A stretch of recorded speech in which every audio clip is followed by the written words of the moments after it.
This is a recording from a Sunday meeting of the BC Humanist Association in Vancouver. Humanism is a progressive worldview that, without supernaturalism, affirms our ability and responsibility to lead meaningful, ethical lives capable of adding to the greater good of humanity. To learn more about humanism and to support our work, visit bchumanist.ca and make sure to follow us on Facebook, Twitter, and Instagram, and be sure to subscribe to the BC Humanist podcast. The opinions expressed in this podcast do not necessarily reflect those of our staff or board of directors. Okay, so now it's my pleasure to introduce our speaker for today. There's a lot to be said about Penny, Dr. Penny Gurstein here, but I won't read the whole thing. You can find it on our website. But briefly, Penny's going to be talking about community planning for the marginalized. Dr. Penny Gurstein is a professor and director of the School of Community and Regional Planning and the Center for Human Settlements at UBC. She specializes in the socio-cultural aspects of community planning with particular emphasis on those who are the most marginalized in the planning processes. Her research focuses on developing strategies and interventions that encourage diversity, equity, and urban sustainability in the planning and design of communities. Please join me in welcoming Dr. Penny Gurstein to our talk today. Thank you. So thank you. I'm very pleased to have been invited. I actually looked and found out a little bit about what the British Columbia Humanist Society is about. I think I knew somebody who had belonged, or knew parents of somebody I knew who belonged. I just, before I start the actual talk, I wanted to maybe just give you a little bit of my background and why I've why I do and believe what I do and what I'm doing. So all of my grandparents and my father were born in Russia, in small villages. They were called shtetls. I'm Jewish. And they left. My father was 9 years old when he came here, and there's a family lore that he came when he came in June, and by September, he spoke English with no accent, and my father really didn't have an accent. My father passed away 9 years ago at 97, and he, all his life he didn't. And he was, because of the experience in Russia, we really do have a very, very strong sort of belief in what Canada can do for its citizens, and I think that's been really imbued in me. My father was on the town council of a small town in Saskatchewan where I was born and I grew up. And then I think both my brother and I have now went on and did careers that tried to kind of make a difference. Also in the Jewish religion, we have, probably some of you have heard of this, something called Tikkun Olam, which is really to it's by the importance, looking at the importance of human responsibility for fixing what is wrong with the world. So in terms of social justice and and using social action there. So I think some of the things that that your beliefs in the Humanist Society, I think, very much dovetail with some of mine. And then to kind of be a little bit, I think, of a background of how I got into community planning. I think a lot of people don't really know what community planning is. And to be honest, I don't think my parents really even knew what community planning was. I certainly didn't when I was first in going to university. And I studied sociology and actually fine arts. And then I happened to have an experience where I met people who were architects, and I thought, oh, you could change the world by making beautiful and socially relevant sort of architecture. So I went into architecture, and I actually have 3 degrees in architecture, and I don't do architecture anymore. But when I was in graduate school, I really learned, I was in something called a College for Environmental Design, where there was an opportunity to be taking courses in all these other disciplines. And from there, I really went into sort of what planning was about and really saw that was sort of the fit, because what my real interest was how do you make change in communities, and it isn't just about buildings that really fit people's needs, but that's part of it. But it's also the policies and the programs that do that. So, if for those of you who don't really know what planning is, I'm just going to give you a brief definition. And it follows the formation of long-range visions, goals, policies, and strategies that achieve social, economic, and environmental sustainability within a community in order to guide future community development. So it's really about how do you make change within a very, very complex sort of system.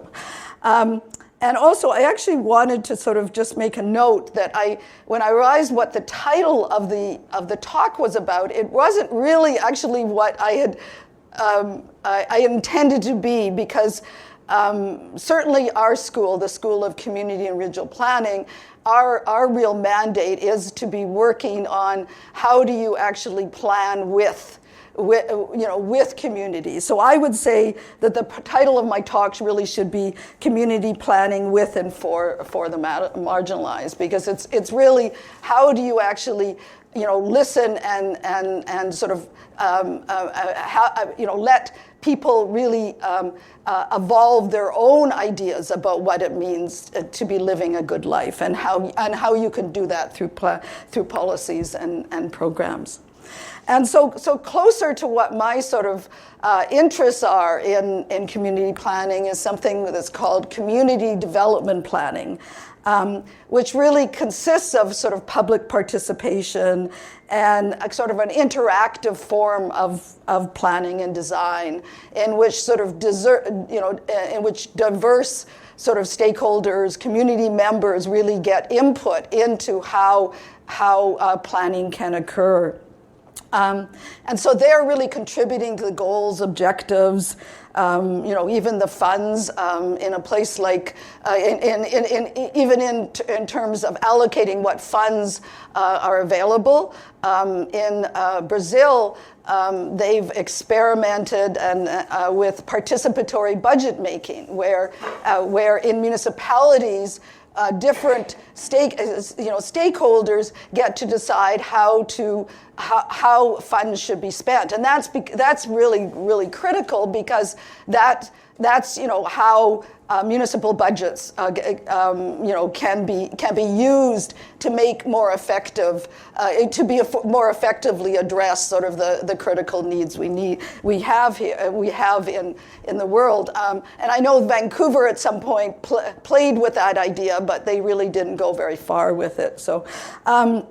And so what I'm really interested in is what is called a bottom-up sort of planning process, rather than a top-down planning process, where sort of you're working with different stakeholders, different community groups, different neighborhoods to really get them to sort of identify what their needs are, and in order to arrive at something that is workable.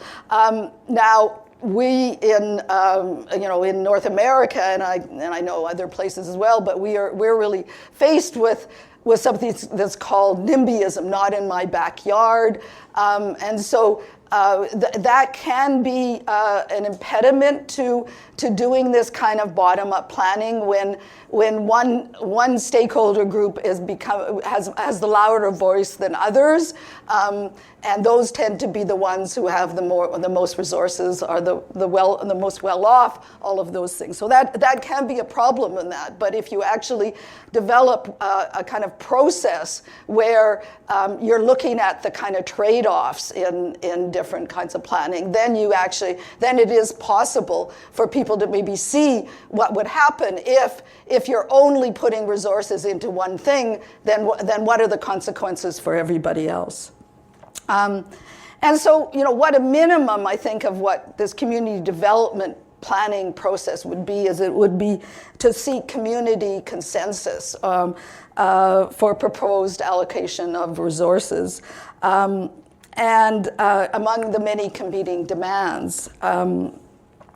But if in a more, in a more vigorous way, I mean, I think it could mean that community members really have an access to sort of all the planning tools that are available, and actually have some significant say in that. So that's sort of what I sort of work towards in the kind of work that I'm doing. So, but you have to recognize that we're also in a very in a time where there is a lot of pushback from a variety of sources. There is sort of, different,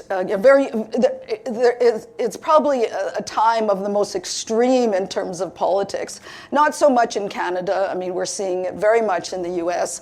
There's worrying signs that this might also occur in Canada as well, where the kind of, the rich and the poor, the disenfranchised, the immigrants and the and the people who've lived here. I mean, they're fighting sort of for very limited resources. So within that context, so where are we at in Vancouver? We're not in a great situation, and I think I don't know how many of you live in Vancouver. Okay, and so who lives outside of Vancouver? Yeah, okay, but you live in Metro Vancouver? Yeah, New West. New West, okay. So what we're facing is, a number of crises, and I'm just going to really highlight two of them, which is homelessness and affordable housing, and the opiate crisis, which you may not think is necessarily a planning issue, but it is actually definitely affecting communities in a way. And one of the things that municipalities have had to do, even though they, this isn't part of what they normally thought was part of their responsibilities, they've had to take this up because it has not been really addressed in other jurisdictions, provincially or federally, and it's really hitting and affecting communities very much. So here's just a little scan of what's occurring in terms of homelessness. I don't know if you know about or aware of that every year the City of Vancouver and now Metro Vancouver, and now it's actually being spread out to BC, have been doing once in time homeless count. So it's done over a period of 24 hours, where you're looking at people who are living on the street and people who are living in shelters. And so I've actually volunteered for this for a number of years because I really wanted to see how this is done. My observations, as well as the kind of data that's come out, that there's been a 2% increase in homelessness in Vancouver since 2017, but more shocking, there's been a 19% increase in homelessness since 2014. And there's been a 30% increase in Metro Vancouver homelessness since 2014, which actually really does show a kind of very disturbing pattern that people that are homeless in Vancouver are now moving out to other areas because it's become so dire in Vancouver. And of those 2,181 residents, these are facing homelessness in the city, are homeless, are just abject homeless, living on the streets. 659 are living. 659 are living in the streets. 1,522 are living in sheltered locations, including emergency shelters, detox centers, safe houses, and hospitals with no fixed address. A quarter of those are women. 0.5% are under 19 years old. 9% are 19 to 24. And 71% are 25 to 54 years old, and 20% are 55 years and older. 38% of those report two or more addictions to two or more substances, and close to half report multiple medical and mental health issues. and 40% are Indigenous, while of the homeless, while they are only 2.2% of the general population in Vancouver. So this is disturbing in itself. The data itself is disturbing, the increase in homelessness, all of these things. But what I found as sort of being a volunteer is that I really find that the methodology to report homeless is really severely, it's really problematic, because that you're only sort of collecting data on people that are willing to be collected, first of all. And in homeless shelters, those are people that are, again, only willing, or that the community work to bring to you to actually, have you fill in a questionnaire. So you have to fill in a questionnaire. So in Kamloops, they've done a much more rigorous methodology around collecting homelessness, where they've actually tied it to this point in time count, but then they've also tied it to all of these other, all the data they could get on people living in shelters, people living in detox centers, all of those other things. And they found that the point in time count is only counting 1/3 of the people that they've actually come up with. So if you're thinking about that, then, we might be up to, 7,000 people or more. There's also a whole other group that you really can't count at all, which are which are called the invisible homeless. Those are the people that are couch surfing, that are living with family and friends, sort of they're moving around, and there's no way to necessarily count those people. And those are the ones that are mostly, there's a lot of youth that are in that situation, which is why I found it very surprising that the under 19, there was only 0.5% picked up, because what is now being said is that there really is a crisis around youth that are coming from very sort of dysfunctional families that have had to leave or have been asked to leave or for various reasons, and are now living without shelter. So this is not a pretty picture, but if you kind of add to that the whole picture of what you would mean by marginalized. Marginalized now mean, in terms of affordable, means a whole swath of people, because what you're looking at is when you look at people's income compared to housing costs, you're looking at just a significant percentage of the population that are disenfranchised right now.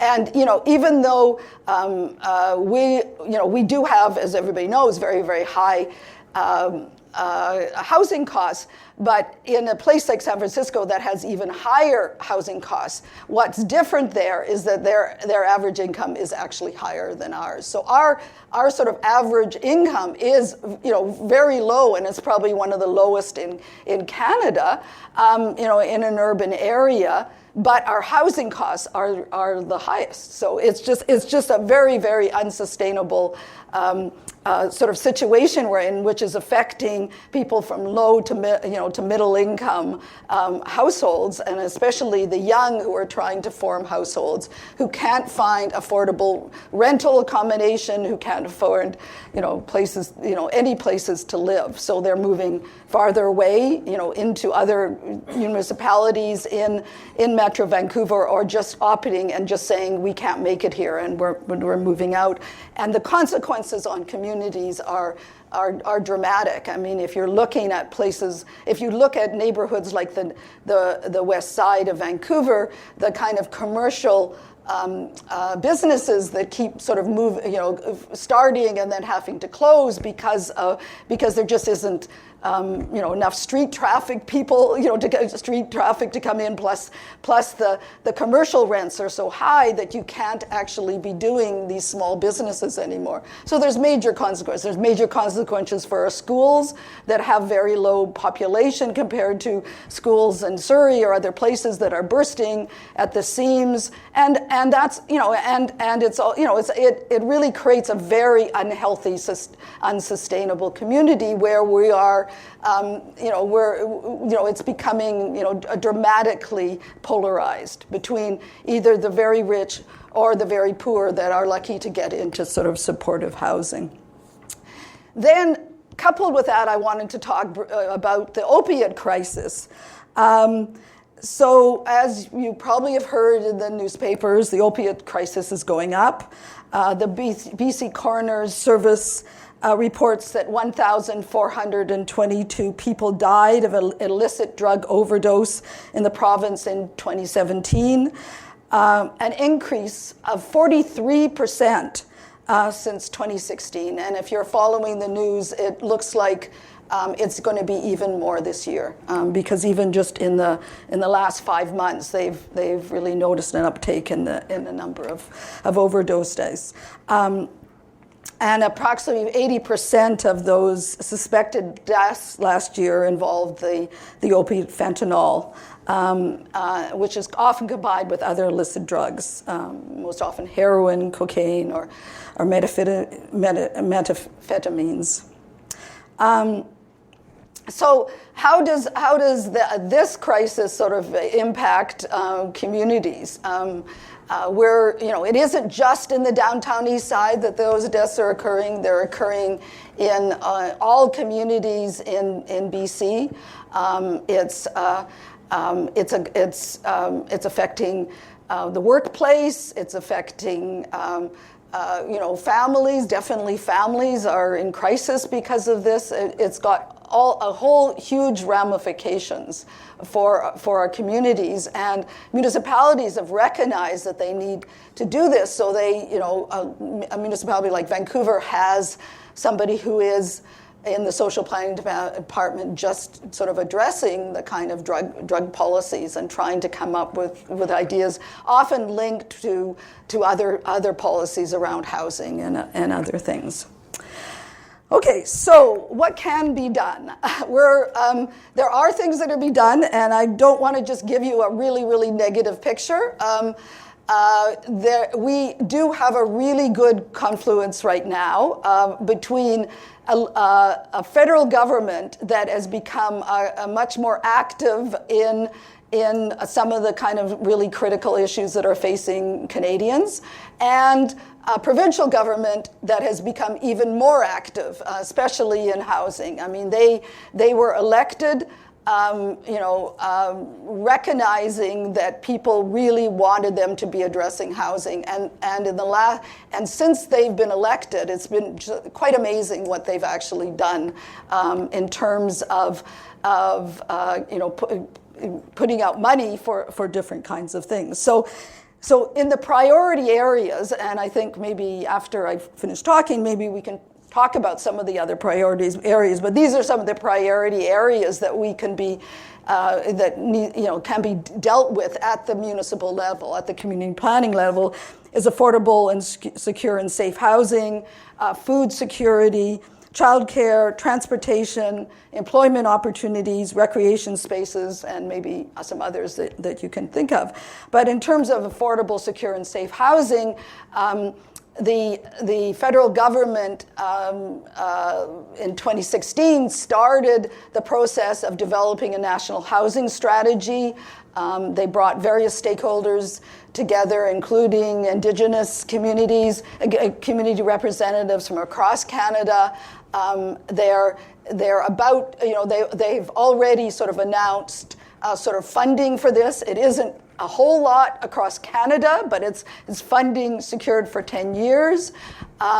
And it's really intended to be able to partner with other, with the municipalities or with the provinces in sort of delivering housing. And as part of that as part of the National Housing Strategy, they are working on kind of a mandate around housing as a human right, which is really quite significant. Has all sorts of implications for court cases and things like that, but still, they're really moving ahead on housing as a human right, which they had agreed to, and in the UN Declaration, I think it was like maybe 20 or 30 years ago, but nothing was done, and they've now actually doing, again, stakeholder consultations around that and looking at what can the federal government be doing in terms of making housing as human right effective? The provincial government has really kind of, as I said before, alluded before, really stepped up. So they announced 2,000 temporary modular housing. And if you haven't seen any, I'd really recommend that you try to just, go on the website, on the City of Vancouver housing website, and to find out where they are in the City of Vancouver. There's one in Marpole that had sort of resistance, but it's been built. It was built in February and housed. There's now 2 more that has been actually built with very little sort of pushback in the downtown east side, and one is now going up in Mount Pleasant. But these 2,000 modular units are intended for all across British Columbia, and they're what I really like about them, they're a made in BC solution. The modular units are being built in Kamloops. So it's being built by a BC company who's doing this, who's shipping it out to the various places. The actual construction takes 90 days. Now that is unheard of. I mean, and I've seen some of the units, and they are really, they're very nice. And and what they're intended for is to be going into sites that may be sort of empty for long periods of time, or may not be redeveloped for long periods of time, so that people can be immediately housed. And this is critical. I mean, given the number of homeless that we're now sort of seeing, and a number of homeless that we're not even counting, this is a really critical move. And there has been resistance. Maple Ridge turned it down, but the BC Housing, which is the provincial arm of that is doing the delivery of this housing, had some land, so they're building it in BC in Maple Ridge. Nanaimo turned it down. Others have turned it down, which but I think that once people see how much they can fit into a community. For example, somebody was trying to find the housing, the modular housing complex in Marpole, and couldn't find it because it fit in so well with the rest of the community. So people are going to be able to see that it works, and hopefully I've been urging the BC Housing to do kind of research that looks at the impact of these kinds of modular housing. So that's quite really significant. But the other thing that they've really done is they're really encouraging a kind of innovation in the housing sector. And for a number of years, there's just been no action in the housing sector at all, federally or provincially. So the federal response to housing was really to encourage home ownership, and that was it. And the provincial had, the BC government was one of the few in Canada that could do something because they had some funding, but they were mainly addressing seniors and people, who and homeless, like very, very specialized, specific populations. Whereas the need is really in a much broader way for single-parent families, for a whole range of different people. So now they've actually been if you follow the news at all, almost every week they seem to be coming out with announcements. So yesterday they came out with an announcement, or Friday, sorry, they came out with an announcement around really significant funding for women who are fleeing abusive relationships, to be building sort of transitional and supportive housing for them. They introduced in the budget in February something called the Housing Hub, which is intended as for BC Housing. It's within BC Housing, where they're going to be facilitating partnerships.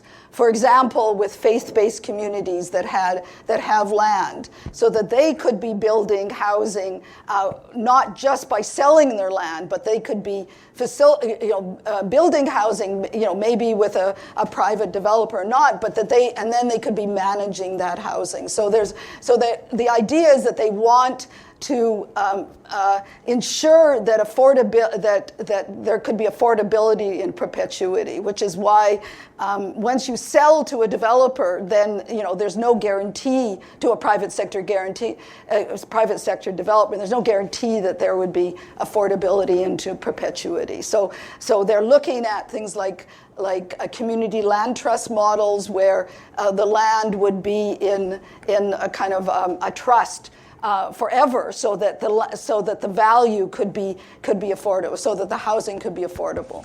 So that's sort of some of the things that they're doing. In food, okay. So and then at the municipal level, this is actually something that the provincial government is now allowing, because municipalities are creatures of municipality. Municipalities are creatures of the provincial government, so that they are only really allowed. Their powers are only what the provincial government allow them. And one of the things that the provincial government just also announced was that they're encouraging rent-only zones, zones in municipalities, so where there would be only rental housing there, which is really significant, because it would mean that there were places where there would be where developers would know that this is where there has to be purpose-built rental, which is really a critical lack that we've had, because developers have really decided that, they've for a number of years have only really built condominiums and other kinds of units that for people to buy. So so this is something again that they've done. So municipalities within this are pretty limited, but the City of Vancouver has instituted a tax on people, or a fee on people whose homes are empty, so an empty homes tax. They're trying to do other things, and what they're hoping that with the money that can be generated from that and other things, that they could be building more affordable housing. So they actually just announced 1,000 more units within the City of Vancouver, which is working with the provincial government and the municipality and nonprofit housing providers to build more housing. So since in the last year, there's been a lot more activity than we've ever had. Now, whether that's going to be enough to really change the housing picture, is up to, but something, it's at least dressing it. At least they know, they recognize that they have to do something. So in terms of food security, there's been planning in the City of Vancouver and other municipalities looking at the whole issue of what they call food deserts. So there's areas in a city that that don't have nutritious food access for people, where people don't have access to nutritious food. For example, in the downtown east side, there just isn't that many. There's a lot of convenience stores, but they're not selling the kind of food that they necessarily need. So they're looking at that, and there's actually planners who are looking at how do you ensure sort of food security. And you might have seen now, lots where that are being left vacant in gas stations, because the gas stations have been closing down, and you're seeing they have these plots where vegetables can be grown. So there's kind of a whole plan around doing that, but I think more needs to be done. I mean, in concert with the food bank and other things, because this, along with affordability around housing, people are really they're living in very, very extreme, they really often don't have enough food to eat by the end of the month. And